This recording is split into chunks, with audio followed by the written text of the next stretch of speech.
is up, everybody? Welcome to the Wingin It podcast. Andre, how you doing, man? Andre? I'm about to say he's doing a great mannequin challenge. I know, Or... because he's killing it right now.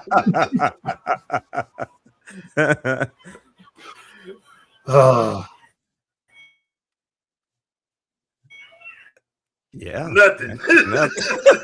Please. Daggone internet that decides it wants to be iffy once we start streaming for some reason. Of course. Of course. That's how it goes. All right. Jack, what about you? How you doing, man? We'll come back. I'm good, man. Thoroughly enjoying myself playing Final Fantasy VII Remake. I did not expect to have as much fun as I'm having currently right now with the battle system and even paying attention to the story. I like how they're pacing it so far in the beginning. I think I'm on like chapter 7 or something like that. Okay. So I just got done beating the last little boss with Tifa, Cloud, and Barrett. So we'll see. I've seen my boy Sephiroth every now and again, but he ain't on the squad yet. Which, from my understanding, that's he come and join us. But we'll see. Yeah, they made some changes to the original story. Okay. Right now, I'm at the beginning because I did play a little bit today. I'm doing the side quest stuff at the beginning where I got to find them damn cats. Yeah. Let me fight stuff, man. I'm tired of looking at them damn cats. But I played a little bit today myself. I did jump back on Perfect Dark. Okay. I forgot how much fun that is. And, the NSO mature thing, I get why they did it, but where's Conquer? To me, this has to be like a licensing thing. It has to be because y'all ain't using it, so just give it up. Microsoft, you're not using it, give it up. Which I don't think they necessarily care. I think they're just like lining something up for it. Yeah. To me, I feel like they would much rather just sell it to you than put it on NSO. I mean, they gave us Perfect Dark. Hey. They let us get Perfect Dark and Jet Force Gemini. Well, they're not gonna do nothing with Jet Force Gemini, which once again I don't understand why they wouldn't. But that was the perfect one they could have had. But that's neither here nor there. Also, if you guys saw the podcast yesterday, I was playing some Ocarina of Time, doing a little fishing, and we did we had a wild little test mode of testing games to see if the GameCube NSO controller worked, and surprisingly, it does. Now, for certain games, you probably need a little bit of tweaking, but hey, it is what it is. So, all right. So, real quick, what we're gonna do before we get into the question and answer thing for tonight, and we only got 2 questions that were posted, so we'll just play around with some stuff today. But there was a Yoshi trailer. We're gonna get to that in a little bit. But real quick, just to give your overall thoughts on that developer direct from Thursday. I mean, here's my thing. As just a presentation, I've always felt like, they should be doing it like Nintendo and Sony do it, right? Mm-hmm. Show us the games, call it a day. And if you want to do something a little bit more detailed, then, just kind of have like a direct specifically for that. So that way it's like, okay, we're sitting down and we're actually communicating with these developers opposed to this pre-recorded setup. But, nonetheless, it was cool. Out of the 4 games that were shown, I'm interested in 3. Unfortunately, I will have to wait until they either make their way to the Switch or just live vicariously through people on the internet because I'm not buying another console to play on. Forza's always been, like Horizon's always been a top-notch racer. It just looks even better. I don't know how they keep raising the bar with that doggone game. I don't get it. But then also, too, Fable looking top-notch. Hopefully, it continues to expand on what 2 and 3 were continuing after 1, and then also with what is it? The Beast Reincarnation game. Beast Reincarnation. With Game Freak. I mean, it looks good. It's in that we're in this era of that Souls-like platform. It's kind of reminiscent of when we were heavy in that World War first person shooter nonsense for a minute. Yeah. And it's like each time we go through stages, because I think we're coming out of this. It's not completely gone, but we're coming out of the everybody trying to do a roguelike game. Yeah. And now everybody seems to trying to start getting ready to traverse into the soul. Granted, it's more expanded. I don't know too many Western developers or any that have tried to attempt this, but I'm pretty sure it's coming. So Well, outside of that, I mean, yeah. it was a direct for them. I wish this was a better story for them to say, you know what, this is at a good time for people to start showing more interest into Xbox, but in reality, it's not, and it showed with the release dates. Yeah. Every game that you saw, they emphasized like, yeah, it's coming to PlayStation as well. Even with her, Forza is not like a year long thing. They said it's happening at the end of this year. So it is what it is. But kudos to their third party side.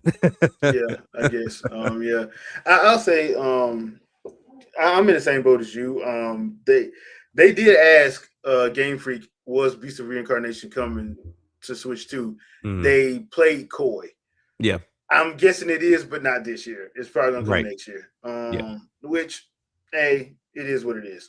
At this point, and I can understand that because probably Microsoft probably funded them the money for it. Yeah. About to say, More than I likely. would imagine like trying to figure out whose IP it would be because it may Yeah, not be Game Freak's call. yeah.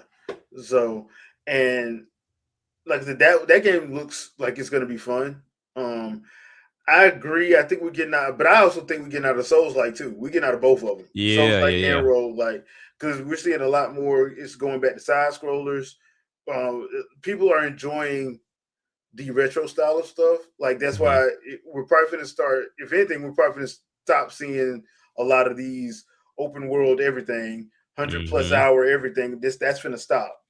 Because one, you're not making money like that, especially if you refuse to put it on every platform. If Correct. you're a Yeah. third party, and you refuse to put it on every platform, how are you making money? Correct. Yeah. The other problem with that too is people be saying like, "Oh well, exclusives don't matter." Actually, they do because that tells you, okay, I can only play it this place, so I have to buy this system to get Mhm. it.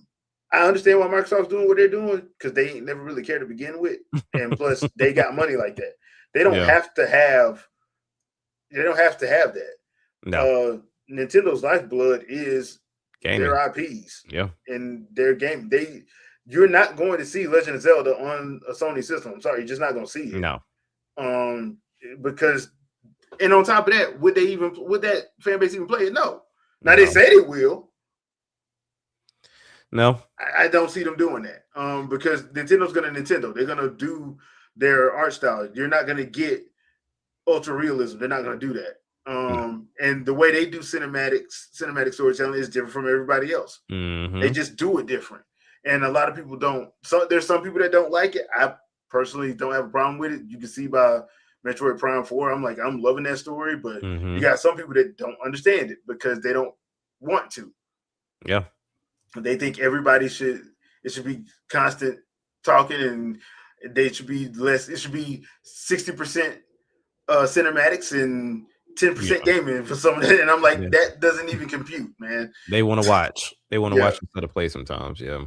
Yeah. So I'm of that thought process at least. Okay. But overall, I thought it was good. I think they did what they had to do. I know everybody got their steps in. You got to get them cinematic shots, man. Got to get them cinematic shots of them walking into an office. Yeah. I just Got want to to. see. I want one person to just look down at they Apple Watch and just click. Yeah, I got my steps in today before they start. I just wanted to say just one time. Like, yep, and that was 10,000. All right, so so like, that's what I mean because they always got to do that. I'm like, dude, why y'all doing that? Hey, Yeah. they got to get their point across, but hey, it is what it is. Yeah, it is what it is. All right, so this morning we got a trailer for the Super Mario Galaxy movie. Yeah. Now this they had a direct. I hate they call these directs because they're really not directs, No. but we got a direct for it. So I'm not showing the direct because the direct is only 5 minutes, and we're just gonna watch the movie trailer. So let's do that.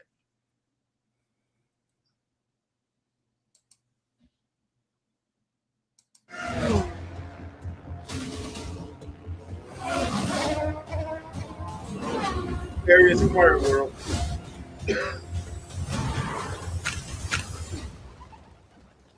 Oh, you're here. Now, where's the troubled pipe?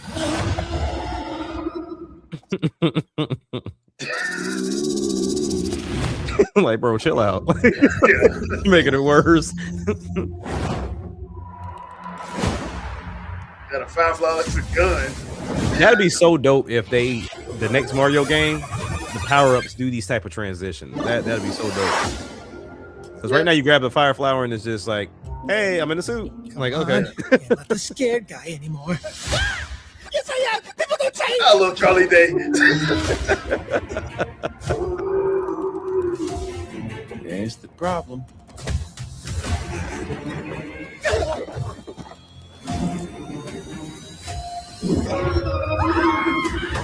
It's crazy the fact that he sounds like that.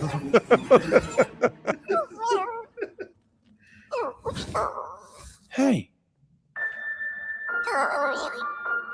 It's all right.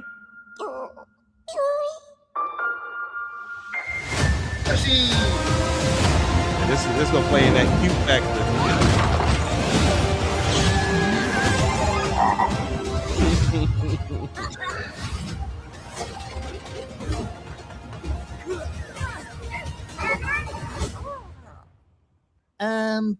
Who is this? Yoshi. Come on. So some dinosaur just shows up and he's now part of the group. Cool.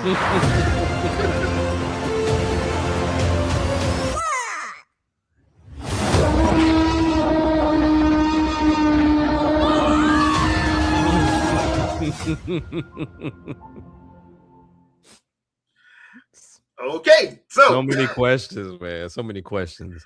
Yeah.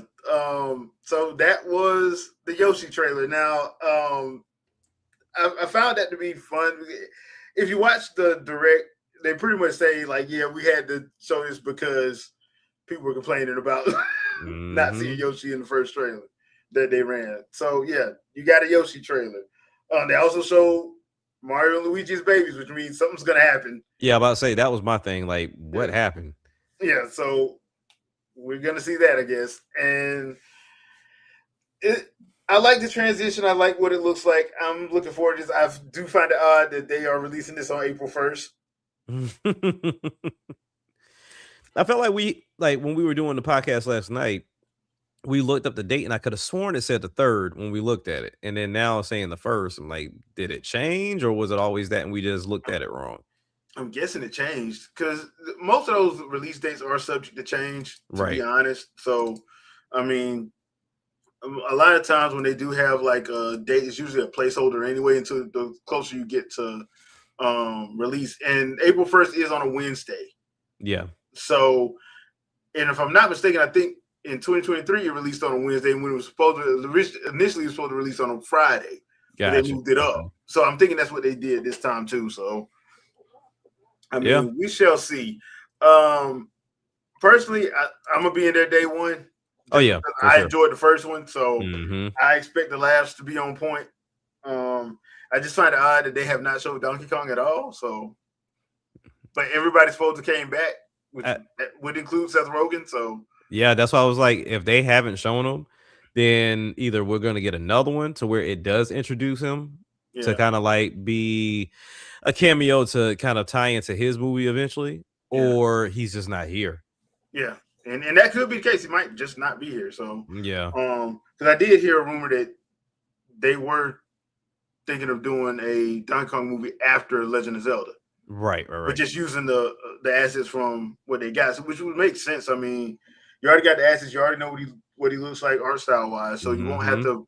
You won't have to worry about that too much. You just have to worry about and you already put Diddy and Dixie. They were in the first one. So they were there, so you don't really have to do a lot of extra work. I would say. No, the groundwork's already there. Yeah, so I'm looking forward to it. I like the way Yoshi looks. I like the way, and Birdo is apparently evil, so that's gonna be interesting. So yeah, we shall see. I'm looking forward to it. I hope we get another Peaches remix for Ed Sheeran and Jodeci. But, really, the most random pairing, Ed Sheeran and Jodeci. I would have did it. I would have did it. Jack Black can pull that off, man. I mean, he can pull off a lot. Yeah, Jack Black can pull that off. Like had it playing during the credits. Everybody look in my eyes, bro. Don't have a post credit scene, just have a post music scene. Yeah. Get everybody in like it's a concert. Yeah. But the one thing we were talking about last night was the possibilities of this movie, or the things we were looking forward to possibly seeing. And I was like, if we're going to jump straight to Galaxy, that means they're going to be going to different planets, different universes. So this may be a way for them to do a lot of cameos. Now, whether they're quick cameos or if they're like detailed cameos is a little different. But this is kind of like getting into that idea of Smash, if you will, because that's one game we haven't seen we didn't see in the first movie, and we haven't seen, at least from the trailers, in this movie. We haven't seen Smash at all. So if they're going to like different worlds and different galaxies, it wouldn't surprise me if, and this is what I was saying last night, if either we just like Mario and Luigi fall into a real world scenario similar to Sonic, and they just see a green tunic in the distance, or they actually cast somebody to be like a real life Mario and fall into that world because the movie's getting ready to come up next year, and you can just kind of play on it a little bit. That would be interesting. I don't know. If it was me, I wouldn't even touch that, just because that's gonna cause some issues. Because there are a lot of people who actually did want to see at least an anime of Legend of Zelda, especially after that Link versus Pit fight in the Wii U trailer thing that they did. I wouldn't even play like that. Especially, hey man, yeah, you doing a movie, go all out. Like I said, your fan base they're gonna be salty regardless. But yeah, well, they're gonna be salty regardless. But like I said, for me personally, I wouldn't play like that, just because that I don't need any negative press going into anything. So, and we already know, like, people gonna be loud and wrong. Oh yeah, so, that's the new thing to do. What's up, Shadow? Not much, gentlemen. You did catch the Yoshi trailer this morning, right? Yes, I did. Any thoughts on it? No, it's just, it's what I expect, and I think, this movie's gonna do really well. Yeah, that much I will ascertain. I think it's gonna do really well. They know how to capture an audience, a massive audience at that, young and old. Mm-hmm. They know how to do the cues where, hey, here's some of the trivia for some of you, legacy fans to see. Here's some of the, what do you call those Easter eggs, I guess, like in the background, that kind of stuff. And then for all the newcomers, hey, here's this cuddly green thing, and you're gonna love him just like you love Mario. And that's it. They know what to do. Yeah. So I'm not surprised at all in what I saw. And I think they did a really good job as far as the animation and the characteristics of bringing that character to life, and the existing characters too. Seeing Luigi be Luigi, and I'm guessing at this point we're gonna eventually see Rosalina a little bit more, but just seeing Peach in there too, like it looks like this is just gonna be basically everything on steroids that the first movie was, and I'm all for that. So I'm pretty sure most people are too. I think that's gonna be the final trailer, because basically the reason why they did this trailer was so people could be quiet about Yoshi. Yeah, basically. Yeah, because they teased him at the end of the first movie, and it's just kind of like, okay, well he's in it, so and he's in it, so shut up. So yeah, and yes, we didn't make him talk. He's just gonna say Yoshi. So we got Vin Diesel to come back and do that. I'm playing. I just don't like. I'm pretty sure y'all talked about this already, but it's just so weird because it's a Super Mario Galaxy movie, right? So it's supposed to be about the galaxy, but you're also doing Odyssey stuff and Super Mario Bros. 3 stuff and Super Mario World stuff. that's basically what the first one was. Like the first one, like they. It's hard to write. It's hard to do a Mario Brothers story because of the simple fact that, let's be honest, like Mario's all over the place. Yeah, and there's Like, no point in trying to make anything canon because Yeah. all the movies, all the games blend together. So you might as well. Yeah, so I at this point I'm like, bro, trying to make sense out of that. I would love the people that love to make canon timelines try to figure out Mario. Then Yeah, it's not. Good it's luck. not. Good You know, luck. there's an Italian plumber from New York eating mushrooms and apparently flowers now and scraping them, and he's able to get all these abilities only in this other world. But then he got them on Earth too, fighting Bowser at the end of the first one. So Well, he did touch the star. He did touch the superstar. So that and it worked. Like yeah, so, it worked. I don't. Man, just go with it. Hey, that's it. That's all you can do. Basically, but that's how the games are. Man, just go with it. Why does he have a squirrel? Just go with it. Why is he in a beach? Just go with it. Why is he in a spring? Why is the spring coil wrapped around? Just go with it, dude. Just go with it. I was thinking he's in New York City. What is happening right now? Why is he able to do what he's able to do in New York? And I'm like, no, it's New Donk City. It's New Donk There you go. Yeah, just go with it. Just go with it. All right. Stop asking too much. Why is there a dinosaur? Why is there a T-Rex running down the street? Man, will you just go with it? Why did he throw his cap on a taxi cab and I could drive? Man, go with it. The movies are the only time we're actually going to see the Mario Brothers at home. Yeah, they're never in they are in Mushroom Kingdom and Mushroom World all the time. Yeah, they're never going to be back home. So yeah, that's the closest we got was Mario is missing. That's the closest you gonna get. Yeah, unless they actually do a Luigi's Mansion movie, and that's close you're gonna get. That's probably close you're gonna get, and that's it for real. So it is what it is. All right, so we did have a couple of questions. So first one we have from Knight WF764. Have you guys noticed a lot of Nintendo hate channels disappeared or they removed videos when they were bashing Nintendo? Yes. Yeah.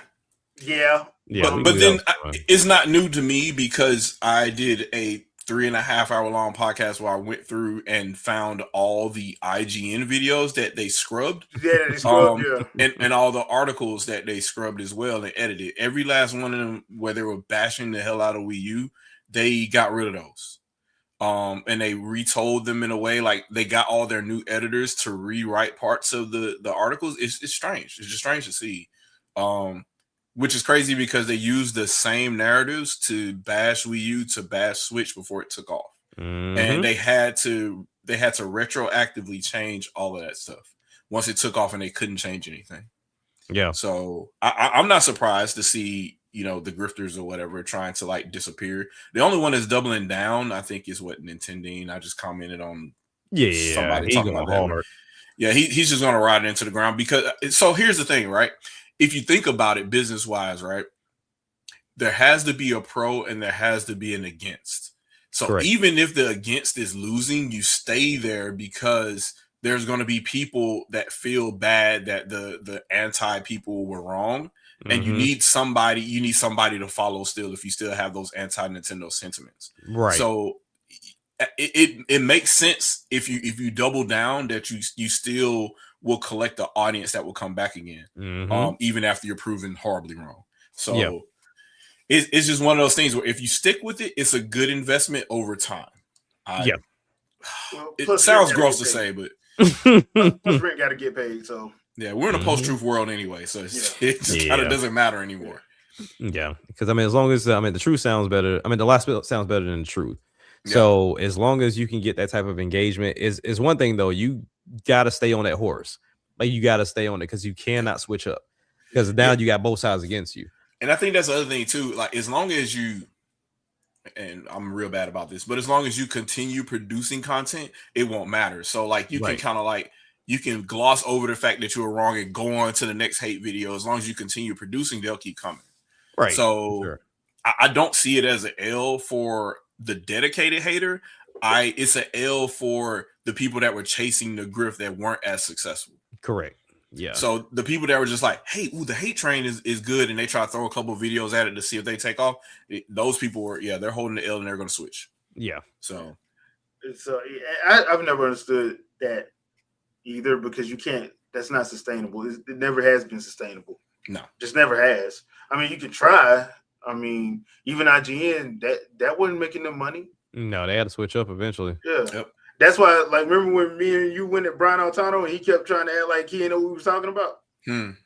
Interesting. Like, you just need time. You just need time. And that's when we found out everything got scrubbed, though. Like, the next week, that's when all that stuff got scrubbed. I'm like, wait a minute, where are all these videos just magically disappear? I think the only ones that were still up was the MVC stuff.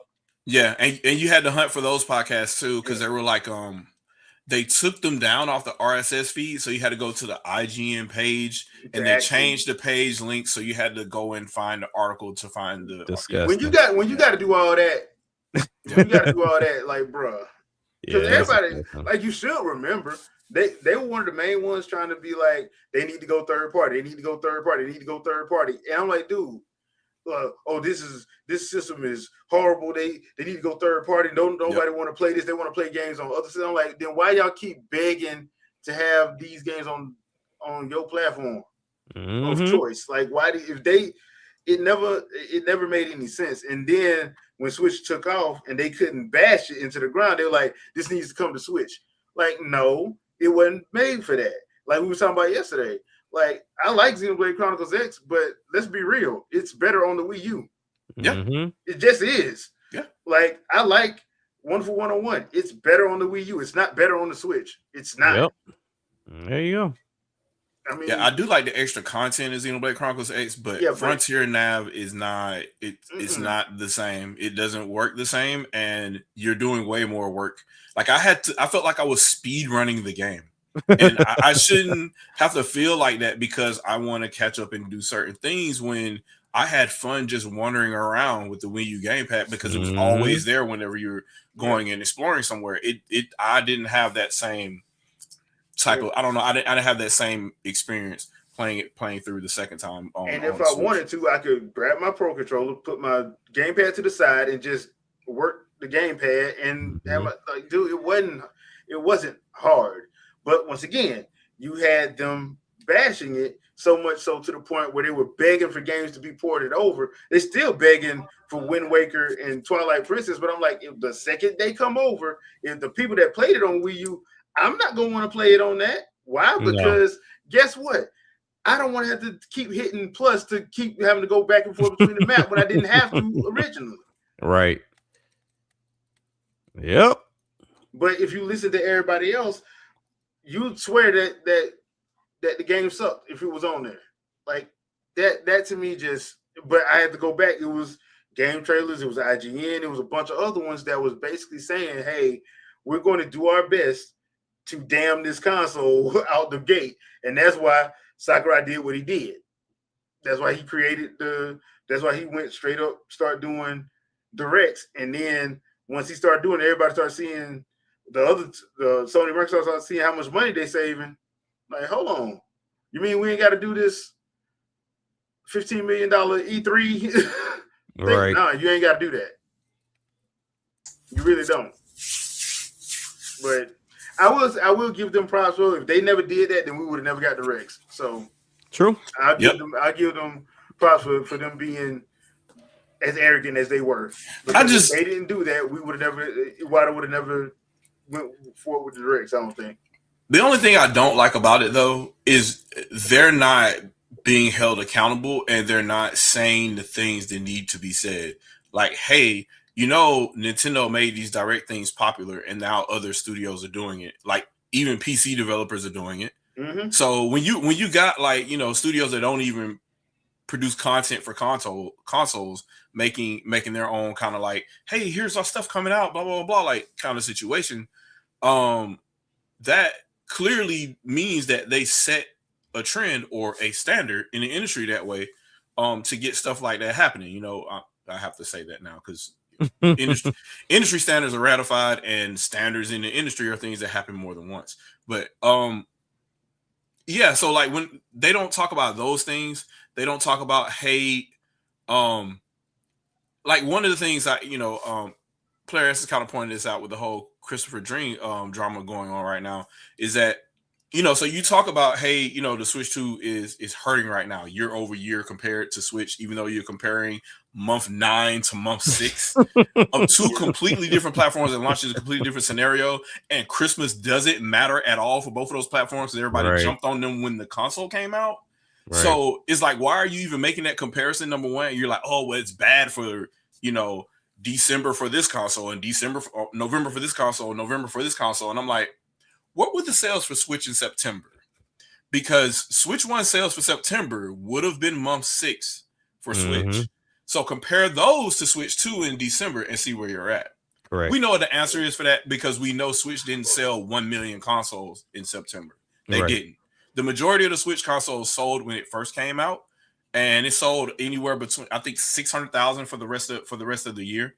In the US, it sold like 600,000 for the rest of the year in the US. So to get to around 4 million or something like that. And Switch was already at 3.5 million within the first 2 months in the US. So like, obviously Switch 2 sold better in the US than it did for Switch. And what you're trying to do is say that the console sold worse year over year for that particular month, and it's not a direct comparison from month 1 through 6 for both platforms. My thing is, if you're going to say that, also say what is happening for the other time periods as well. Yeah. Line, and you're not doing that. And the other thing is, you're not comparing what the year over year is for the other consoles either. You're not saying that, hey, Xbox is down like damn near 60% year over year, and PlayStation is down 30-something% too. Also, PlayStation stock dropped as well. Like, you keep saying these things. You say all the talking points that are bad about Nintendo, but they also apply to all the other platforms. November was the worst console sales for every platform since 1995, but somehow it was all on Nintendo's back. Well, like, I don't think you can't do that because we live in a different time frame. The tariff situation is real, so you can't sit there and be like, "Oh man, we're comparing this to back in 2017." That doesn't make sense because in 2017 in 2017 you weren't dealing with tariffs like this. You just weren't. So you weren't dealing with a chip shortage. You weren't dealing with none of that. So there are other factors that you can't put in. So that's why I'm like, don't even do it. Don't even play that game. But if you rent do. So if the mortgage do, if the rent do, I get it. Like, just look at some of the factors, right? You got at some retailers, the PlayStation 5 was reduced to prices lower than the Switch 2. Yeah. Right. So you got a $400 PS5 that's available during the holidays as a major sales advantage, right? And it's an established platform versus a brand new console that, for the most part, all the people that wanted to get one got one in June or at the latest August, right? And if they're getting one, they're getting a second one for Christmas because, hey, they love the console, so they're buying it for loved ones or whatever. Or the parents that are finally catching on to it, they're deciding to get it for their kids during Christmas or whatnot. But even then, it wasn't happening in November. It was happening in the first week of December, which we found out anyway because it sold over 1 million, in the US during that time frame. So they're like, well, what, November is so bad? And I'm like, traditionally, yeah, people were buying stuff in November because consoles launched in November, getting ready for December, and the if they were already established console, the price drops happened in November. So you're not even making that connection. You just loosely say the holidays are supposed to be the test for Switch 2 without noticing that, hey, there's no price drops, there's no sales really, there's no extra bundles other than it was already available back in June when it came out. Like, right. You're not. Also, we didn't see this article for Switch when it came out either. Like, why were the sales so low in November for Switch, and it's supposed to be the best-selling console? You weren't doing that then because you were too butthurt that it sold well back in March. Yeah, so you just stopped reporting on Switch altogether. Yeah, because the jig is up. All right, Dark Void does have a question. Well, he has a couple of them. First one is, let's see.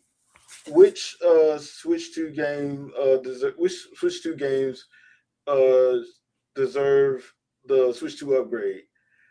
He thinks The Witcher 3 and the Doom games, probably Wolfenstein. Something Microsoft, really. I would say as far as like the Switch 2 upgrade, I would probably say like the Switch first party ones like Princess Peach. They already got Kirby. Those ones. If we're talking about third parties, Witcher 3 more than likely, but to be fair to me, Mortal Kombat 1. Yeah. Mortal Kombat 1. Hell, it should have got 11. it. Yeah, it should have got that for sure. Yeah, that definitive edition should have been that. Yeah, and I don't know why they didn't. Yeah, that to me, Mortal Kombat. You know, once again, I don't think NetherRealm is totally at fault for that. I think that was more of a Warner Brothers decision, but still, to me, it should have been Mortal Kombat. I do think at some point Nintendo's exclusives probably will. Personally, I think Doom the Dark Ages should be on its way over. Honestly, because Dark Ages is not a bad game. It's actually pretty fun. So I think Dark Ages is probably on its way over at some point. But yeah, if I was thinking maybe Witcher 3, just because if you're gonna do it at Skyrim, you might as well do it at Witcher 3. Yeah, you might as well. If that's what you're gonna do, you might as well just go on and do it, because they did do Skyrim, and for the 80 billionth time, they about as bad as damn Last of Us. I mean, but at that point, I feel like they should just go ahead and do a Witcher collection then. Just do Witcher 1 and 2, and then do Witcher 3 or whatever. Switch not to before editions. Metroid Prime. Yeah, well, not before Metroid Prime. Retro gonna do what they want to do. So pretty much. Yeah, I think they're taking their time on that one. So we'll see.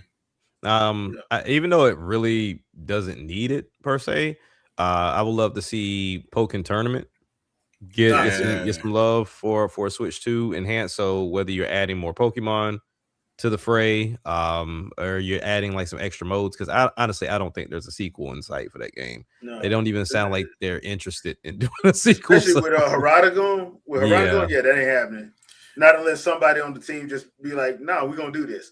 Like a passion project or something. Yeah. But the only thing that made me mad about Pokken Tournament was that stupid story mode they had that was just basically long for no reason.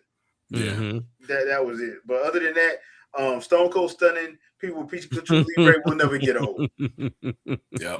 That was the only move I want to do. I want to stun you. Pikachu having a move. Stunner. As far as third party is concerned, now granted, they have a Switch 2 version already, but it needs to be fixed, and that's 2 Point Museum. So they keep hinting at the fact that they are entertaining or possibly entertaining the thought of adding mouse mode to it, but they just kind of went quiet.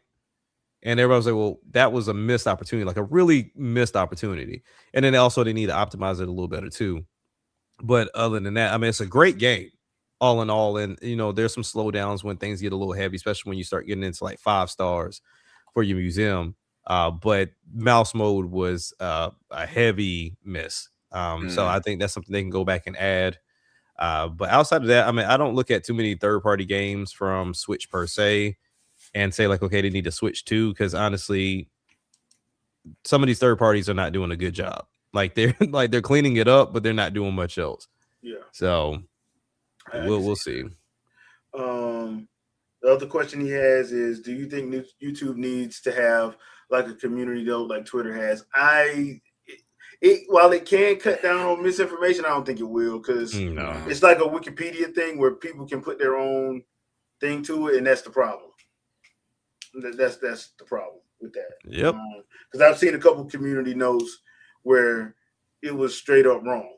Yeah, and the source will be wrong. And they have a source, but it's just wrong. Yeah, so would it be nice? Yeah, if it was actually factual, but the problem is once you start letting people be the ones to update it, it turns to a Wikipedia problem. Where if somebody hates, they can go in and just put whatever they want to update it, and if nobody comes behind them and change it, it doesn't get changed. To this day, I try to update the stats for the for the specifications that I've confirmed for we use GPU, they get taken down every time. Every time. No source, no nothing to debunk what I put up, and I put a source up every time for the actual manual for the GPU is online. It's been leaked a long time ago. So the Latte GPU is up there, and it tells you about the wavefronts, how everything's set up and all that. So you know what generation of GPU it is. I put that information up there with the link to the source on there, and they take it down with no comment. Yeah, so that's the problem that you run into with stuff like that. And to be fair, I don't even like that just because I know like Musk and his team does that stuff too. They don't like something, they'll change it. Yep. Mm-hmm. So and they've been caught doing that a couple of times. And since it's his platform, can't nobody really say nothing. So yeah, I think that's also it just is. the key thing, because even though we advocate for Miiverse return, in all honesty, it's just going to take a group of people to stay on top of it and just have a location where people can actually go and share that information and talk about games. And then, like I said, most people try to utilize stuff like Reddit a little bit, but once again, it's hard to keep people out that shouldn't even be there, in a sense of truly gatekeeping. Like, I'm not gonna sit down and have a conversation with somebody about a game they don't have and or have never played. Like, that just doesn't make any sense. I've never understood that. Like, and I'm talking about will die on that hill. I've never played this, and I ain't got to play it to know I hate it. Like, that's wild to me. That's wild, man. Well, I'm looking at YouTube, so I can tell the frame rate's bad. What? No, you can't. Like, No. what? Because especially with I use YouTube a lot, but YouTube has a lot of degradation on it. Oh yeah, Like, YouTube so ruins a lot of stuff for sure. You kind of have to play the game in the highest performance of your game. If you can play it in 4K, you kind of have to do that just to make it look good in 1080. Yep. Yeah, I think it's kind of sad. I think the biggest example of that is what the anti-Nintendo grifters were doing when they saw the YouTube footage of Cyberpunk on Switch 2 and how they were regurgitating all that. Look how bad it looks. So then CD Projekt Red just said, we'll just put all the raw videos on our page. And people started downloading them and looking at them. They're like, oh, this ain't bad at all. Yeah. What? It looks like this. So even if I upscale my monitor to 2K or whatever, and I look at it 1440p on here, oh, it looks this clean? Okay. Mm-hmm. You have to basically if you're going to put it on YouTube, you can't do it live. No, you can't. Yeah. You'd have to do it as a video and then upload it. That's why most time when I do, when I did my boss battles video for Metroid Prime, I did it when I put it through in YouTube. I bumped it up to 4K just so it to show good in its actual.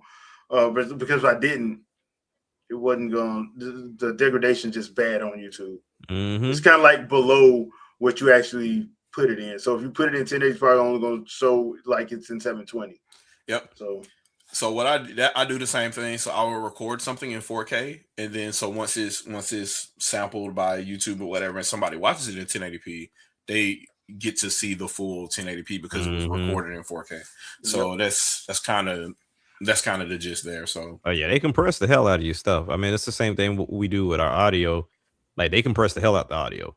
Yeah. So we try to upload with WAV files instead of uploading with MP3s because it's already compressed with MP3. And then they double compress. They double compress it, and it just sounds awful because Facebook is bad. When we go and upload, it was like, oh, it's a new song. Everybody's like, why does it sound like that? I'm like, Facebook don't compress the hell out of it. I don't know what else to tell you. That's why people stopped using Facebook for gaming because it was getting bad. And I think they were doing it to try to relieve stress on their servers, but I'm like, bro, you're killing the stuff that you're trying to promote. So it ain't working. Twitter asked how about the impossible Final Fantasy VII remake port. I'm like, dude, Shadow, you said you were the one that said when it came out on PS4 it could have came. Yeah. It could have came. So here's the thing, and people keep arguing me about this. This could have came to Switch at the time had they made the effort. Obviously, you're dealing with file size. You're dealing with memory bandwidth and stuff like that. But what you do is you rewrite the game for 720p, and it's fine, right? Oh well, it couldn't do this, it couldn't do that, it couldn't do this, blah blah blah. I'm like, Switch has its own register for certain things, and if you're writing the game for 720p, it's overkill for that. So whatever physics you got going on, or whatever other things you got going on in the game, or whatever, all that stuff can be adjusted over time. And if you just want to be cheap about it, delete NPCs or whatever other kind of stuff you want to do in the background to get things stable until you figure out what you want to do to make the game work in 720p for that platform. Right. Obviously, when you go to Switch 2 and that system is, I don't know, anywhere between 4 to 12 times more powerful, depending on what you're doing in the game, it can definitely be done. Yeah. So, and now we're seeing like PS5 ports being there, and they're like, "Oh, well, that's a PS4. It looks like a PS." I'm like, "No, Integrate is never released for the PS4. No. This is a PS5 and PC game that is on Switch 2 right now." Because they wanted people to buy the PS5, so they refused to put it on PS4, even though people like this can play on the PS4 Pro. Yeah, they refused to do it because they wanted people to buy the PS5. I remember because I'm sitting up here like, I have Final Fantasy VII Remake. I'm like, all y'all did was add DLC. Yep. That's literally what they did, but that's what it was. And I'm sitting there like, okay, it is what it is. I laughed because I thought it was funny. But that's why now you're getting Rebirth and the third one, and you're getting Final Fantasy 16 all coming to Switch too. They got to do it because Square got to make money. They're trying to make money. I'll say right. So Final Fantasy VII Remake is a containerized type scenario. It at some points in the game it breaks up and then you get into semi-open world, right? You got whole ass Breath of the Wild, whole ass Tears of the Kingdom, which is effectively Breath of the Wild times 3, right? In 900p docked on the Switch, right? All these physics and all these other things happening. You containerize that and put it in a smaller game and higher asset quality or what. I don't want to even say higher quality. It's just textures that look more realistic to you, right? Right. And that's definitely possible on that same platform. Obviously at a lower resolution. So you're talking like 900p max, maybe 1080p if you work around with it in 30 frames per second or whatever. But every Switch is not the same because now you got to account for a Switch Lite and stuff like that. So you got to build from the lowest common denominator. So it makes sense that they said, you know what, let's just go ahead and do it on Switch 2 because we don't have to worry about any weird whatever kind of stuff.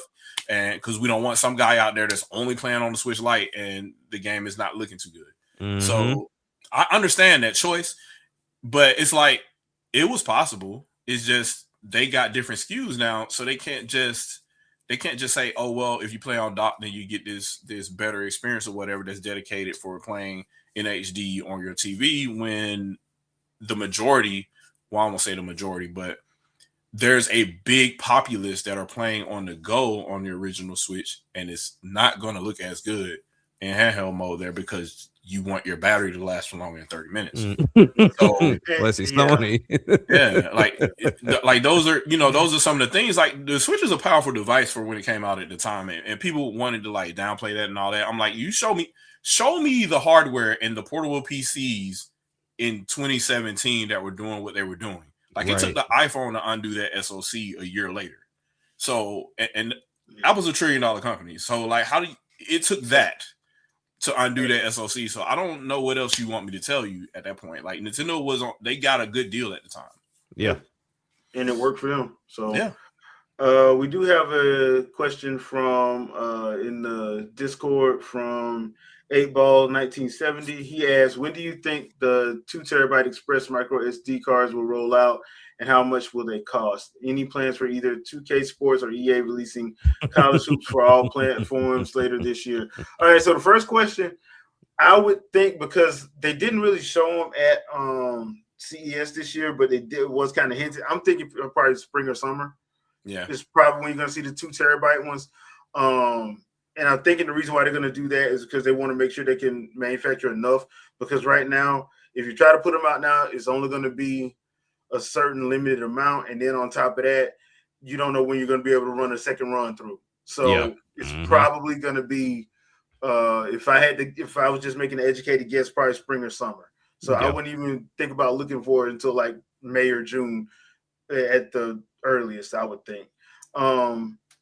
as far as the 2K thing, man, I don't know. It's EA. I don't know. I'm waiting for the EA anonymous senior developer to say it sucks. So I'm waiting for that. So here's the interesting part about the sports aspect, right? So Madden did fairly well. Madden was sitting number 1 on the eShop for quite a while. Yep. Because even though at launch people still had their issues with it, and I was also upset that it wasn't 60 because you would like those high-speed games to run very smooth. But it is a very playable thing, like 30 to 40. It kind of fluctuates, but it's very playable. Now when you look at the flip side of like 2K, that's not playable. Like even my son, he loves 2K and he forces himself to play the Switch 2K when he's here, but he has on his PlayStation 5 at his mom's house.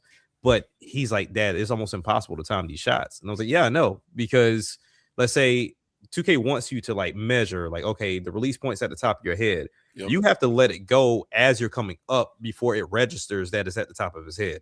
And it's never consistent. And forget even going online, because online in itself is already inconsistent. So now you add that on top of it, it's a hot mess. But I will say, for college football, Madden, we got WWE 2K, MLB The Show, and an NBA 2K. Like, they all are very doable. Like, they showed us that WWE 2K25 runs smooth. That's a solid 60 game. And it looks amazing. It's on par with PlayStation 5 and Xbox. So it can be done. It's just the difference between all of them is a Nintendo in-house company did the port for that one. Yep. And the other ones had their own developers do it. So I don't know if you just say, all right, cool, Shiver, you do all the sports games, or if you like talk to Shiver and figure it out. But ultimately, there was no excuse for Madden or NBA 2K to run like they ran. You know what the irony is? The irony is the lead Madden developer now, Tiburon, used to be a Nintendo only developer for the old school Maddens back then. Yeah. That's what's so funny about it. Like, they should just come back home. Yeah. And they, Nintendo should just be the lead platform from here on out. I said it yesterday on the live stream. EA, Ubisoft, Activision, they were too big to not have their own dedicated teams to certain to each of them. These 200 people, y'all work Nintendo. These 200 people, y'all work Sony. These 200 people, y'all work Microsoft. Why? Because that way you give them dev kits, they already know what they got to do. Yeah. But here's the crazy part. That was a thing. Going from the fourth through the sixth generation, that was a thing. Yeah. That's how you did it. It just stopped at some point. Yeah. Shadowfox, you got a question? I guess the first thing it's funny. One of the guys in the chat mentioned that Switch is still listed at 8th generation on Wikipedia. Yeah. If you go to the 9th generation page and scroll down, Switch is listed there too. Yeah. So they don't know what they want to do. They don't know what they want to do. They haven't figured it out. So it is what it is. Do I think Nintendo or the company who does their game cards, who would be at this point it would be Macronix. Lapis did the original cards we see right now, the 64 gig cards. Will release a 128 or 256 GB, and do you think the forever physical crowd will be happy? The forever physical crowd won't be happy because they're anti-Nintendo. Yeah, it's nothing about I want physical forever, because these same people are totally okay with buying key cards for PlayStation 5 and Xbox. Correct. And I told people when I first saw it on my Series X, they have key card listed on there when you go in that Microsoft shop, by the way. Mm-hmm. Yep. So it's like all those people, they had no problem buying Indiana Jones. Yeah, they had no problem buying 2K, and then or Call of Duty at that point was literally just a CD key. Like they had no problems with that. They had no problem buying Final Fantasy 16 or 7. But I have the full game on disc. Okay, let's see you do it without internet on your platform. Go ahead, stick that disc in there, see what happens. See what it tells you. See what it tells you. Yeah, because what are you gonna do when they shut down server? What are you gonna do? Exactly. Because you just bought nothing. We shop still up right now. I can re-download all my old games right now on my Wii U through Wii Virtual Console. I can go and re-download arcade games now, Wii U arcade games now, Wii arcade games now. So, and obviously that means I can re-download Wii U games and in 3DS as well. So, and that's, we're talking about going back on almost 20 years. In November, it'll be 20 years. It'll be 20, yeah. So, I mean, obviously the games are going to be there at least that long if they're still supporting Wii at this point. So, the Forever Physical crowd will not be happy.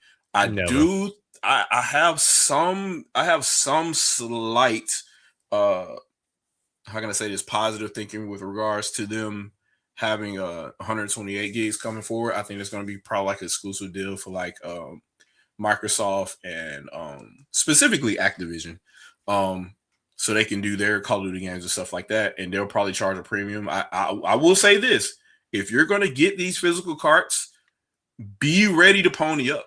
Oh, don't be mad.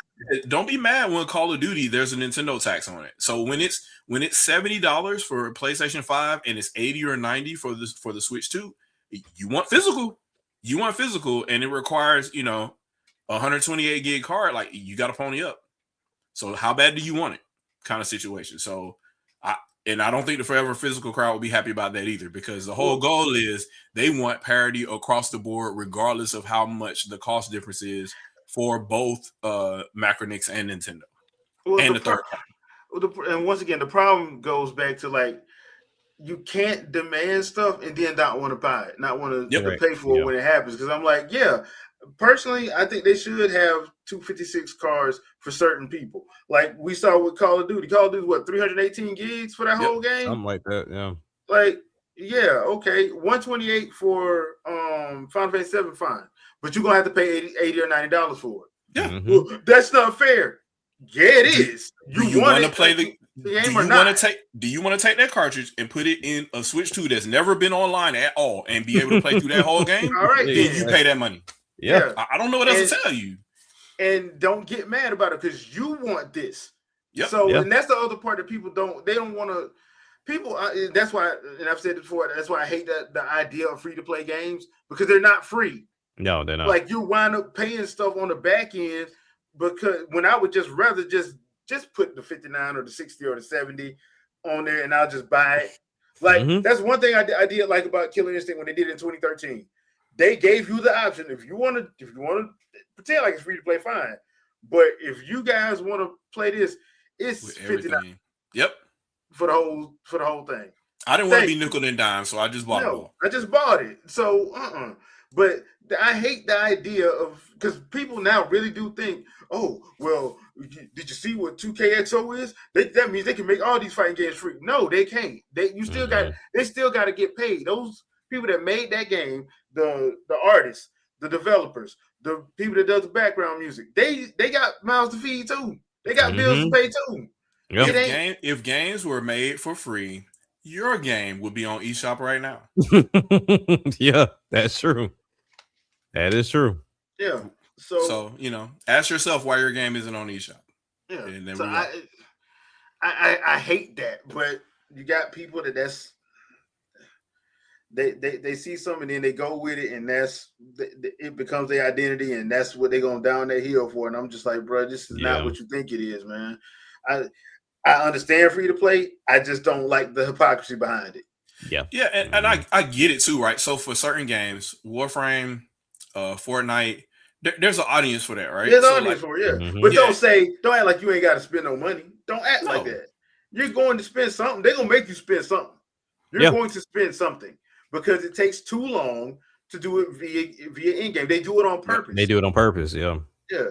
It just takes too long. Now, some people do it right, because apparently I've heard good things. I need to go ahead and play this game. I haven't installed and I haven't started yet. But Art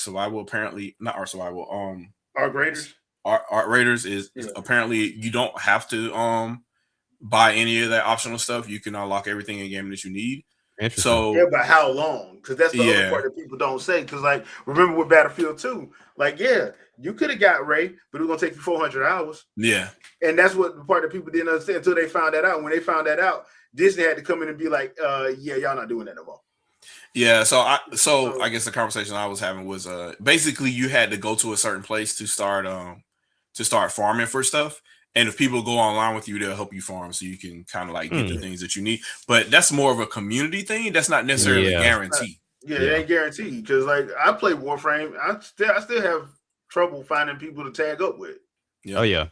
So because if people been playing it since the game came out in 2013. If people have been keeping up, they ain't finna try to like do man. They don't want to do that. And which is completely understandable. Completely understandable. But I get it. But you may get lucky and find somebody that does want to, that don't mind it. But most times you find people like, hey man, I need somebody to play because I'm trying to do this hyper thing that we got to do over here, and I ain't got time to get you up to speed. I just don't. Yeah, and I get it. And it's I completely get it. So yeah, I can't even get mad about that. I mean, it is what it is. But that's one thing I hate about free to play games is like the hypocrisy behind it. Like people try to act like they didn't have to buy nothing. Like yes, you did. Yeah, because they're done like that on purpose. Yeah, the goal is, they want money, right? Like that's the whole goal, and it's got to be profitable for the investors that invested in the game. Unless it actually is truly a crowd project, there's going to be a money making scheme behind it in some way, shape, or form. They ain't do all this for nothing. Yeah, I mean, you look at like two fine examples I think about. Now, one's not a free to play, but the other one is. So Fortnite. No one wants to remain in like the regular get up that they have, especially default. When they throw your favorite anime character at you or they throw your favorite superstar at you. Like no one wants to do that. But then also you look at from the 2K side. 2K side is worse because you go online, even if let's say you spent all the VC you've earned on your attributes, show up in there with that brown shirt and them sweats. Oh yeah, and watch how people walk away from you. They're gonna walk away from you. They're not going to play with you. They don't care what your rating is. The fact that you're not swagged out, they just won't play with you. Because they just immediately think that all your stats are low. You haven't really been playing the game like that, and you don't have a reputation to be able to play on the court because they got the pickup courts and whatnot, and they don't want to play with you. I mean, just like regular ball too. If you look at somebody you think they can't hoop, like you can't ride with my team. you ain't got next, bro. You don't your next don't count. Yeah, but as far as like that, the cartridge sizes, I feel like we've beat this dead horse into the ground. Even if let's say 128 and 256 show up, who are using it? Exactly. Yeah, like I promise you, Activision ain't gonna use it. No, and they're the company that can afford it because Microsoft is in their pocket. Yeah. So, but they're not gonna use it. And their game's still gonna be 300 gigs. Yep. Yeah, because I mean, it'll be nice to have everything, but this idea of ownership is gone. If you are not playing, was it 7th generation down? Yeah, you don't own the game no more. You don't own nothing. Like to be fair, you didn't own it then. You really did. It was a license. It was a license. You just had a physical copy because we didn't have it. We had it, and it just wasn't like that. Well, the only difference, the reason why I say the 7th, there are some games I've bought on my PS3 that I know, like when I put it in there after it installs because it's a PS3, I can play it. There's no like online component that I have to go to where now everything has like an online component to it, to where your game is pretty much dull if you don't have it. So that's where we are. So unfortunately, Call of Duty or Activision is not going to put an entire game on a cartridge. That's going to cost because you're going to be paying for $100+ game, which most people that play Call of Duty don't mind because they get the bigger bundle anyway. But that's neither here nor there. So it's I don't know. Like it's cool, and everybody and almost every content creator will lead you to believe that is the issue. That's why we have key cards. No, it's not. It's not. It's once again Nintendo trying to tell you, here's the issue we're facing. Yep. This is a way for us to fix it. Listen to us, and you don't want to hear it. Third parties want to go full digital. That's the truth. And nobody wants to acknowledge that fact. Like they've already put it out there. Look how quick Microsoft was willing to jump to $80 games.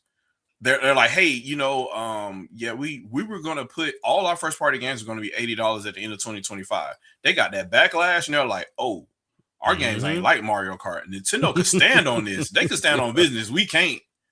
Well, the other thing too is like, let's just look at stuff in general. You buy a new computer. Does that thing come with a drive? No. No. You buy a new car. You get a new car circa, let's just say, I ain't gonna say new. Let's just say you get a car circa 2015.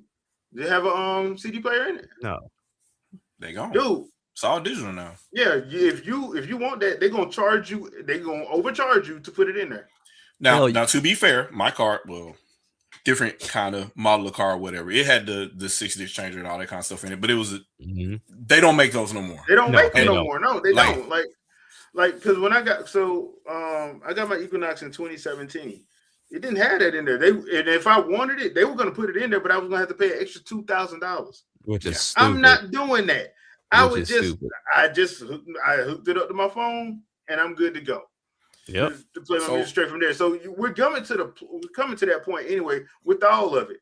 I mean, yeah, do I have DVDs? Yeah, but I ain't got nowhere to put them. So yeah, I go between, just like with my gaming on Nintendo, I go between. I got half physical, half digital. It is what it is. I don't have remote start on my car anymore because 3G is gone. Yeah. Yeah. That's crazy. Like, you know, they just took it away. Like that. This is a thing I was supposed to have forever at the life of the car or whatever, right? Because of a contract they originally signed, and they just changed the contract and said all the towers are coming down. Yeah, because if you ain't know, and it's about to be that way for LTE, 4G LTE. It's about to be. Yep. Because they're trying to do 6G sometime this year, I think. Wow. And mine was before they started charging you. So other people had to get refund checks because they were subscribing to get that type of service in their car. So they were getting refund checks when the 3G towers went down because they had subscribed for a whole year. So they had to, it's a whole thing, man. And they're just like, yeah, we're going to take it away. They're just 4G and up now. Every tower you see now is 4G LTE and up. Yep. Mm-hmm. And like I said, they're about to get rid of 4G LTEs because they're about to go to 6 and 7, I think. That's crazy. I think that's a country that's actually. I think there's a couple countries in Europe that's already on 6G. Yeah, that's disgusting. Yeah, so I mean, it is what it is. I'm like, stuff evolves, man. I'm like, it's just it is what it is. And once again, you never really owned the game. You owned the license to play it. You never really owned the DVD. You owned a license to play it. That's why if they ever want to come after you for selling your DVD to your cousin or your friend, they could have. If they wanted to, because you're not supposed to do it. There's just not enough money in it for them, so they don't. There you go. Yeah. So, but like if you sit up there and you ripped it and put it on Pirate Bay, yeah, they gonna get you. Oh yeah, they gonna get you. So it is what it is. Like that's just. And I hate the game preservation people because they lying through their teeth. So what are you preserving? What do you? They're like, oh, well, Nintendo games, blah blah blah. Like, what are you preserving that Nintendo doesn't already have a copy of? Like, they got a whole museum now. What are we? They have emulators in their museum. How do you think they got those emulators? They got it from the community. You sure? Because they hired the guy that created the emulation ROMs and the emulators. So what? It's their emulator. Yeah, it's not bro. Like you can't talk to ignorant people though. You really can't. Nintendo think about this company. This company held on to controller parts for the NES so they could resell you the NES Classic. They used that to empty extra stock they had from a console they haven't made in 40 years. That and the SNES. Both of them. Yeah. So you think they don't have the raw files for the game they made for those platforms and they have the actual hardware still? Did it so much to the fact that people wanted Sega to do it for each one of their consoles. They wanted Sega to do Genesis, Saturn, CD, and Dreamcast minis. And I'm like, Sega, like, we ain't doing that. I'll just say it again. Nintendo doesn't respond to anybody. They set the standards for the industry all the time. There you go. All the time. They don't respond to anybody. They're oh my God, they're not getting with the times. No, they are the times. They are the times. There you go. Like, and it's always been like that. So I don't get where that ever came from, to be honest. It's just funny to me. I like you name one thing that Nintendo decided to chase and follow that they didn't already try to do before. Correct. I'll wait. Like most people always try to follow them. saw what happened with PlayStation Move and Connect, which I thought they would have did good if they would have actually stuck with it. But like it's kind of like nothing. it's kind of like what I said about. I know some people got mad about me for saying I enjoyed the Vita, but I did. I'm like, if I think Sony everybody did for the most part. if Sony would have stuck with it, they would have been able to do something. But once again, they let all of their first party stuff go, which still boggles my mind why they did that. I don't understand that. Were they just internally? Were they just not seeing the sales that they wanted? Like what was going on? Couldn't have been the play. That couldn't have been the case. That could not have been the case. My thinking is they listened to either analysts or some saying that, hey, we can go in this cinematic route and that'll make us catch up with Microsoft because we're an electric conglomerate. They didn't have Microsoft money. You see, we're an electric conglomerate and we can hang with them, and we can brand ourselves as not being kiddie. We can brand ourselves as being hardcore. And that's where the whole hardcore and casual came from, because the Wii was beating both of their asses, and they was HD. They're supposedly HD. So those I said supposedly HD. The now HD twins. Yeah, because now we're getting all these remasters. Because remember, all those games were supposed to be in 1080, 60 frames a second back then. Now we getting all these remasters that are really 1080, 60 frames a second. But you said it was back then. Yep. So hold up. Somebody lying? The PlayStation 3 was promised to provide two simultaneous 1080p 60 frame per second streams.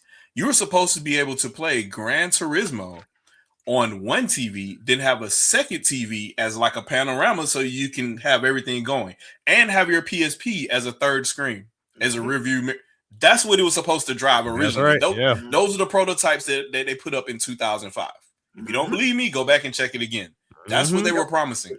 Because that's when they had the Batarang controller. Yep. That did not happen. Yeah. So that was a lie. So it's 17. So 17 you were lied to. You were lied to 7th and 8th gen. You were lied to. And the only company that told you the truth, you said they lied. Yep. Every game was 480p, and they were working just fine on Wii.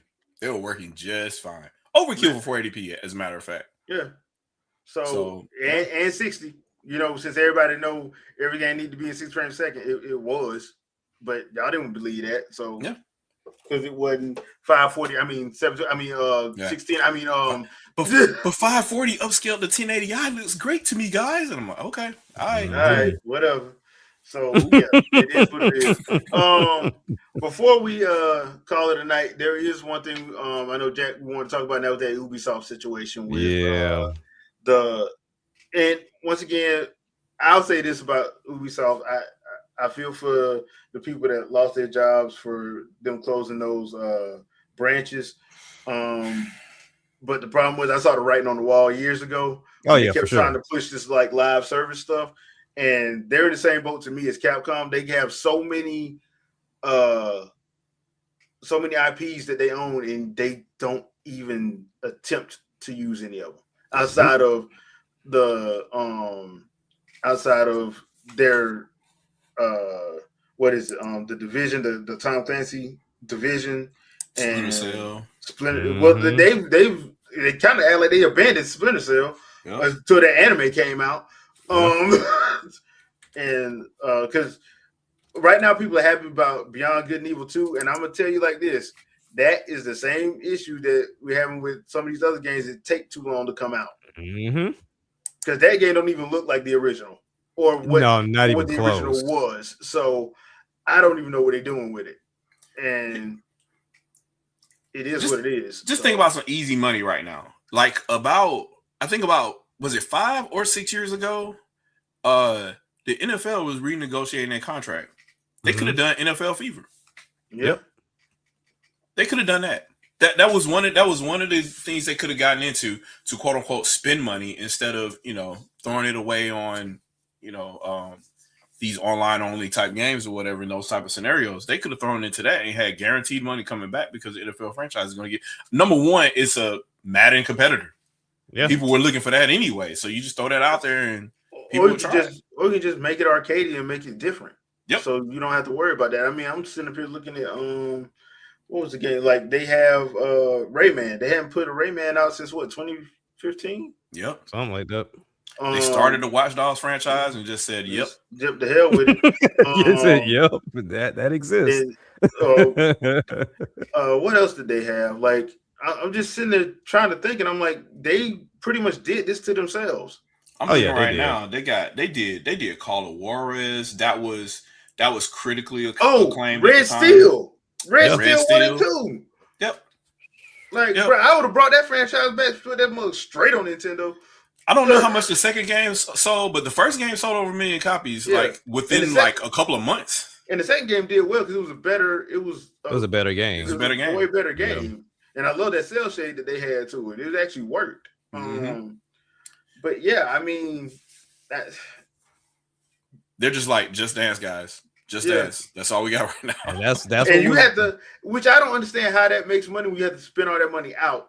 For all the licenses. So I don't get how that works. But once again, I'm kind of sitting up here like, yeah, y'all did this to yourself. So to me, the writing was on the wall. So yeah, I feel bad, but at the same time, I'm like, they put all their eggs in their basket with this live service mess, and it's one of those situations where, look, the IT infrastructure around the world ain't built for that yet.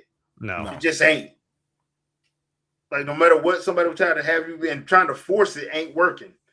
Because guess what? A lot of companies have had to fold because of that mess. Because they was trying to do that. I'm like, look at Concord. Yep. 400 million. And that's with Sony money. Yeah. Didn't last 2 weeks. That's just sad, man. I was actually looking forward to Concord. I was looking forward to it. I was like, I was looking at the characters and stuff, and I'm like, oh, this actually looks kind of interesting. And I'm like, why? Like, why? You just gonna give up? Like, I don't. Because they spent too much money. Man. They spent too much, and it's not like when they spent that. What was it? $300 million on Spider-Man. Spider-Man is Spider-Man. You can still. It's not the same. Even if it's an L, right, on Spider-Man, it's still like that's a big, massive franchise that you just hold the L on that. Yeah. And eventually it will make you money. But Concord, nobody knew what that was. No. So once again, I think, and this is a industry-wide issue, is one, this constant praising of these live service games, knowing that they're costing money. You don't know if you're going to get your return. Two, like, I know people try to have their big, huge, grand visions, but if that's your first game, you need to dial it back, bro. Yep. Nobody know you like that. But we've been working on it for 12 years. Okay, like, you need to prove a concept. You need to develop a small game first, so you get your name out there, man. Don't sit up there like if you're trying to make a live open world like Breath of the Wild, and that's your first doggone game, like, and nobody knows who you are.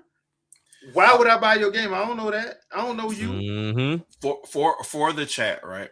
I'll say this to make things as simple as possible, and maybe we can cut this as a short or something like that, right? Live service games were the original AI of the gaming industry.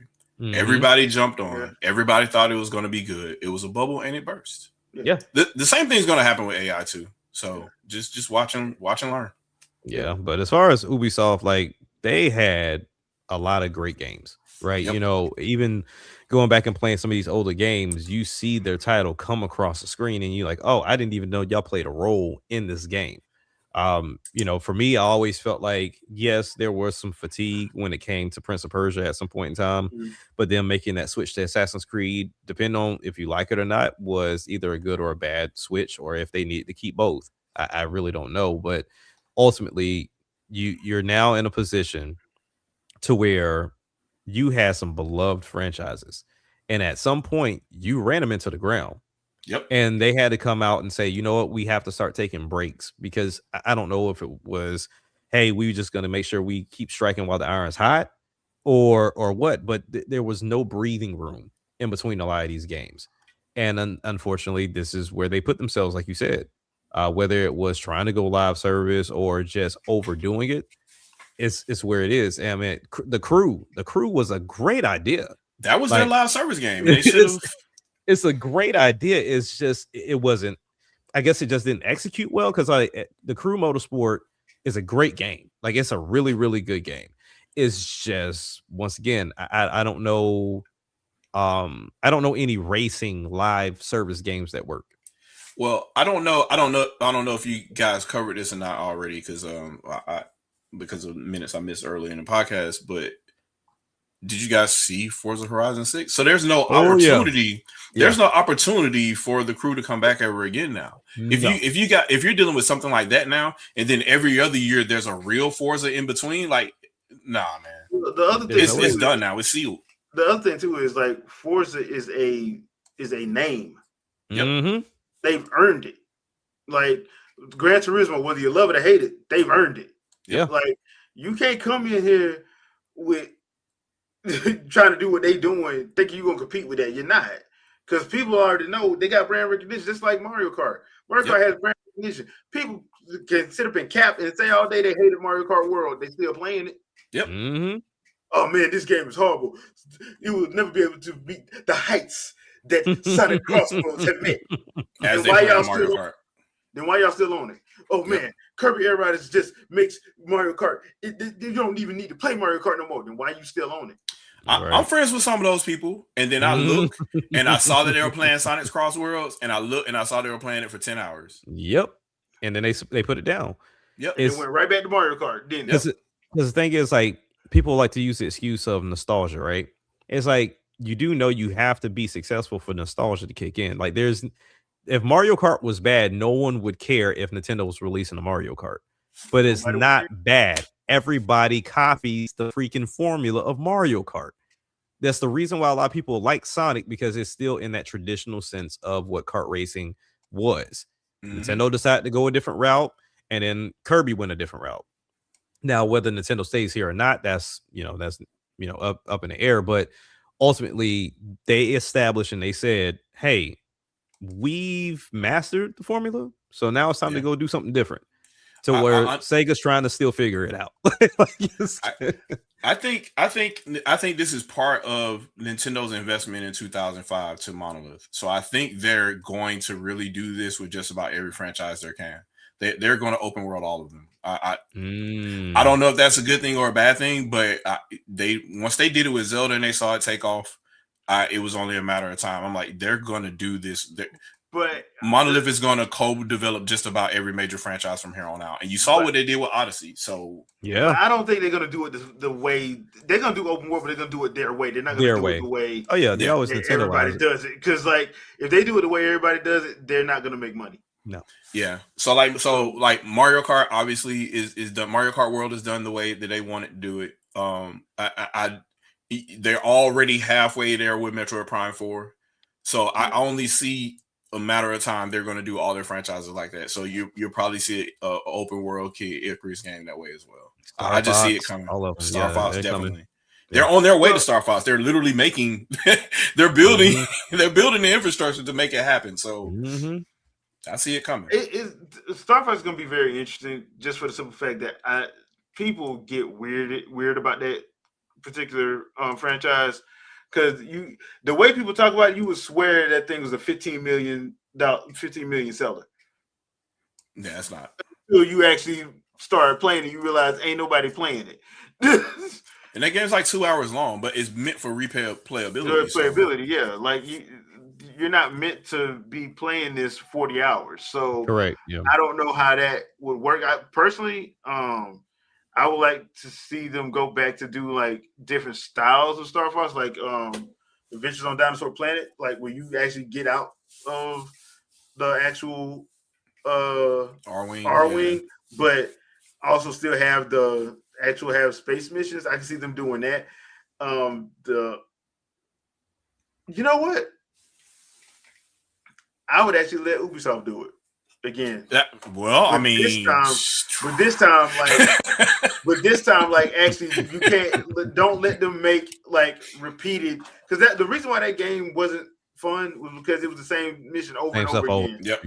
So it got boring real quick. So if you take that out and just be like, okay, make them actually make a game. Let's see them do it. Like I didn't mind Star Fox Zero on Wii U. I know a lot of people tried to pretend like it sucked. It didn't, but like the skill problem. issue. The problem was, and I will agree on. I will give this caveat. The problem with the Wii U version was they put so much time into making sure that there was so many different control types, and they didn't do it on that one, which I think they should have. They should have had an option where you didn't use the gamepad, you use the Pro Controller, just for people that didn't want to use it, because they did it for every other game. They definitely did with ARMS, because I didn't think they were going to do it, and then they end up doing it with ARMS. Yeah, they give the issue was they gave people all these different options, and with that one, they just like Platinum just said, no, you're not gonna get another option. You're gonna play this way. And I'm like, that's what made people. That's what I think made people upset, because you don't tell me what to do type situation. Yeah, and and when you actually take time to play it, like that first level does a very good job of getting you acclimated. Yeah, it wasn't hard. You just had to pay attention to what you were doing. I mean, coming from Star Fox Command, it wasn't that big of a deal to me. Like the whole point of playing the game is learning how to play it. Isn't that the whole point of you're walking through the game to learn everything about the game, right? So that's why they want to just click.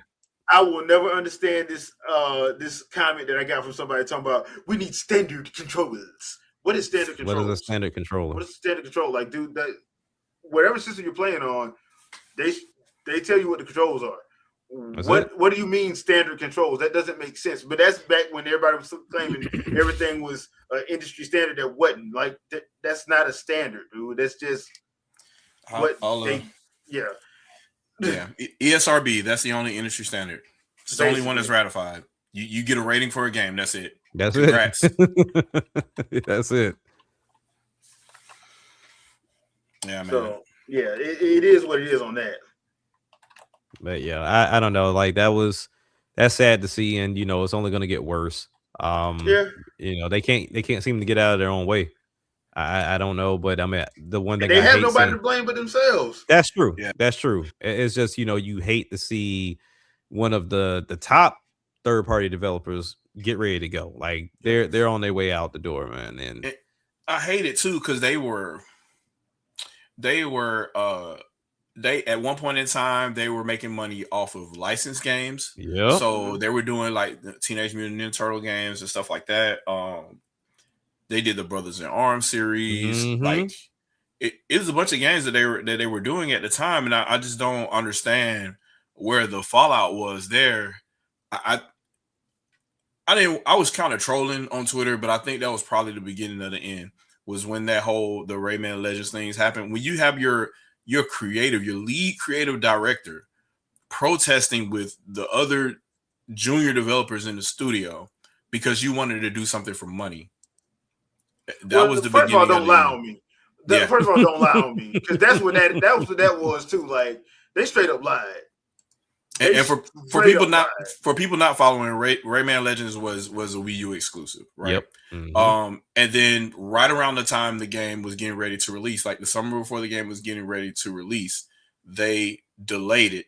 Then said it was coming in the fall for 2 other platforms. They intentionally delayed the game. The publisher told them to delay the game and hold it to release for other platforms.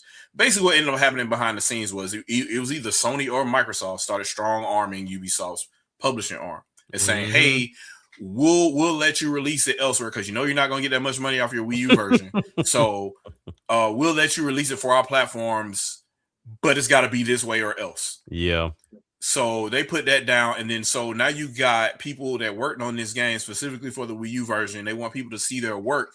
And now they know it's going to be overlooked because it's going to launch for all these other platforms. Yep. So they were pissed about it, and they literally protested. So that was a whole thing. And that's not the only game. It was Cars. It was another game that promised to be, and a Wii U version never appeared. Never. Yeah. I think Toby Fox was probably the only person that actually came through. And he did. What was it? Not Toby Fox. The guy that did Axiom Verge, whoever that was. Trap, I think it was, or whatever his name is, I forgot. Yeah. But he actually came through and made a Wii U version of that game, and I love it.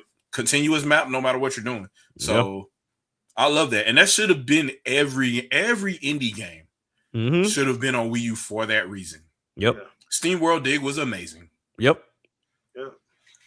But So you had it was what it was. And like because the Rayman thing was the thing that just because I didn't know that was going on until Ubisoft lied.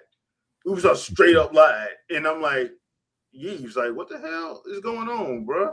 Like, why you let this happen? Like, you said this game was a Wii U exclusive. So that's the first time I realized, oh, Sony is telling people not to do stuff. Yeah. That's the first time. That's why that's why I started laughing every time we heard Jim Ryan talk. I'm like, bro, you're digging your hole. Yep. You're digging your hole because if you telling them to watch Microsoft, they just start looking at you. And that's exactly what happened. And then all of a sudden, a whole bunch of Namco Bandai games just started dropping everywhere. I'm talking about dirty port releases. Like that. And I'm sitting up here like, wait a minute, I played Tales of Symphonia on PS3. It's the same issues that was there. And then it took a patch 8 months later for them to fix it. then magically after that, especially after all these damn court documents are coming out. Now all Persona games are coming to Nintendo platform. Interesting. I wonder what the holdup was there. Yeah, because I have never heard of a exclusivity deal that lasted console generations. I've heard of them lasting a year. I've heard of them that's at the max. I've never heard of them lasting 2 console generations. So anybody was saying that, oh, you got to look at what Sony did. They was wrong. I'm like, you got to look at what Sony did too. They wrong too. Yeah. So you can't sit there. I've never heard of a exclusivity deal lasting 2 generations. I just didn't. Now the stuff with like because people, I was the one first tried to bring up. Well, what about Wonderful 101? That was Nintendo letting Platinum sell that game. That was the second party game. Yeah. Nintendo published it. Nintendo published it, and guess what? It still plays better on the what? Wii U. All right, then. So like, even the people that play, like, man, this game ain't fun. I wonder why. He's not playing as it was intended to be played. Yeah. So it is what it is. That's why I was like, I found that funny that everybody that was defending Sony and during that whole thing with Activision, I'm like, y'all do know Sony was doing just as much wrong stuff too, right? So a long time ago on the Shadowcast, this is before Jesus. I think we were probably still doing G+ stuff back then. But I made this statement declaratively then, and I'm like, hey, everybody says dev this, dev that. Developers have no power. It's the publishers that are talking to investors to get these games greenlit, and they make the decisions because they talk to management, and the managers tell these developers what's going to happen and what's not going to happen. So you could talk to your favorite, developer or whatever. A lot of the times it's not the developer anyway. It's usually the manager of the development company that's making these public statements because developers are too busy programming games. They don't have time to interface and talk to people. So if you hear from somebody, it's either the publisher or it's the manager of the development studio. And never is a developer going to sit here and say, well, we didn't want to program for this platform, so that's why we're not doing. No, they want their game everywhere because they want to make as much money as possible. They want as many people. They're proud of their game. And they want as many people as possible to play their game. So if they don't have time to code for whatever platform or whatever, they ask for more time. And the publisher's like, no, we're not doing that. Yeah. And that's it. Even if they want to do it, they can't. And a lot of times you have work that they want to do for another platform. They're working on that platform in the case of Rayman Legends or whatever. And they're like, hey, recode this game from scratch for PS3. Do it now. Like, what? We're about to launch. We're going gold. Nintendo approved our. Nope, you're going to hold it. It's the publisher. I said that a long time ago. So, and now we're seeing the fruits of that. Well, we're seeing in court documents, definitely that's exactly what's happening. So now you got first parties talking to third party publishers and saying this will happen or else, or, this is what we need or else, and vice versa. So yeah, man, it was never your favorite developer that tweeted one time. They have no say in any of this. JP Kellums kind of said that stuff way back then too, when they were talking about the whole the Bayonetta situation. Oh, dude, they got mad at Kamiya for that, and I'm like, Kamiya, we went to Sony and Microsoft first. Yeah. They said no. Like Nintendo was the only one that came through. You wouldn't be playing it if it wasn't for Nintendo. Period. Yeah. Sega was still trying to finalize a deal with Sammy then at the time. So Mhm. there was no, they didn't have money to spend. All their assets were frozen, so they Yeah. couldn't publish anything if they wanted to. Yep. Yeah. So it is what It's it is. amazing. But So all in all, man, I mean, I agree with everything y'all just said. And one thing that always baffled me too with Ubi was, we all know most developers have their go-to IP. Like, hey, this is the IP I can rely on, and the fans love it, and so we're going to rely on it. Rayman disappeared. It's almost yeah, like it didn't do well, but it did well. Yep. yeah. And But it did well on the Wii U. It didn't do well on the other ones. but even Ain't with the that- re-releases though, like even with Yeah. the re-releases of like Rayman Legends and even the Origins games, right? Yeah. They did really, really well. Now, granted, they were not the 3D Rayman, because we Yeah. haven't gotten a 3D Rayman in a while. It's Yeah. still the franchise that most people are like, what's going on, dude? Like, why have we not seen this game in so long? Yep. And then now you're teasing of like, oh, there may be another Rayman. Don't play like that. Yeah, Like, don't even play like that. just go ahead and do what you got to do. Yeah. So 'Cause I'm looking. Go ahead. I never understood how Child of Light never got a sequel.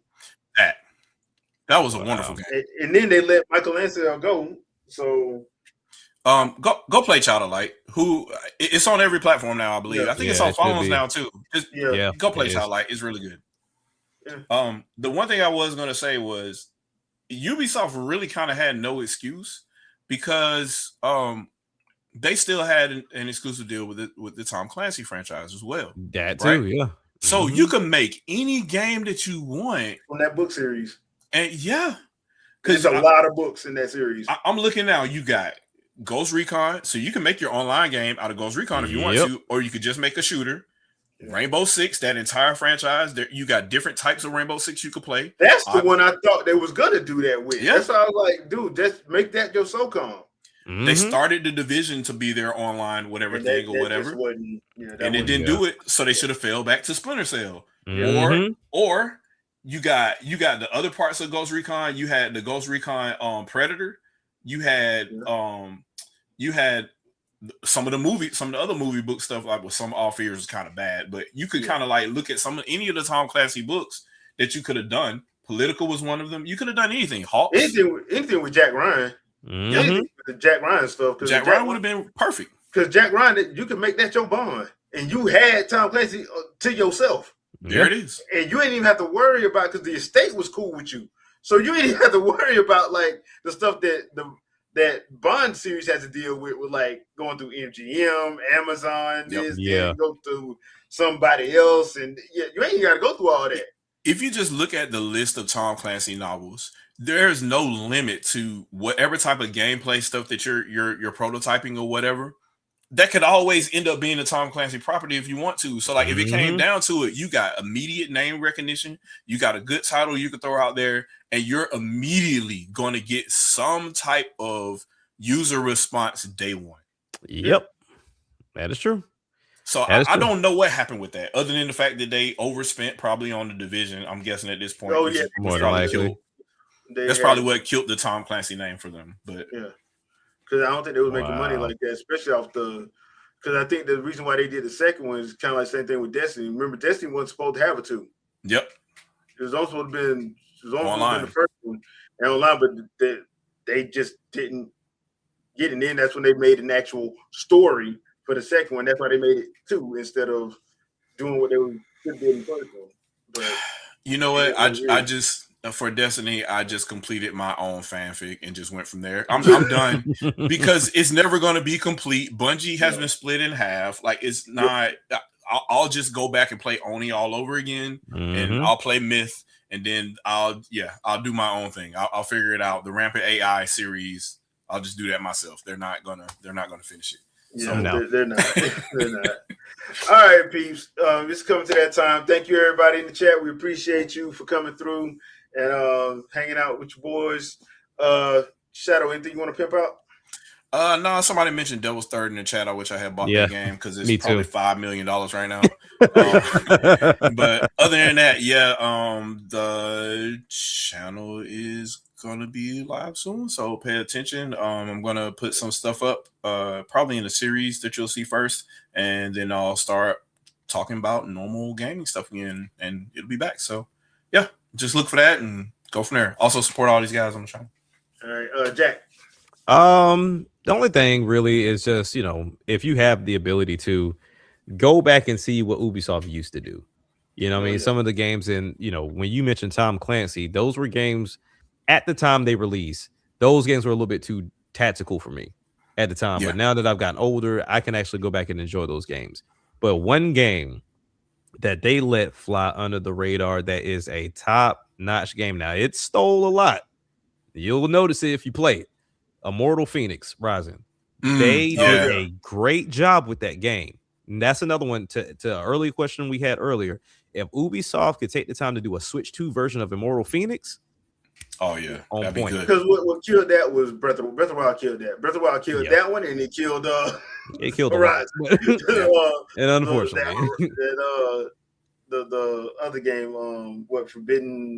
Horizon.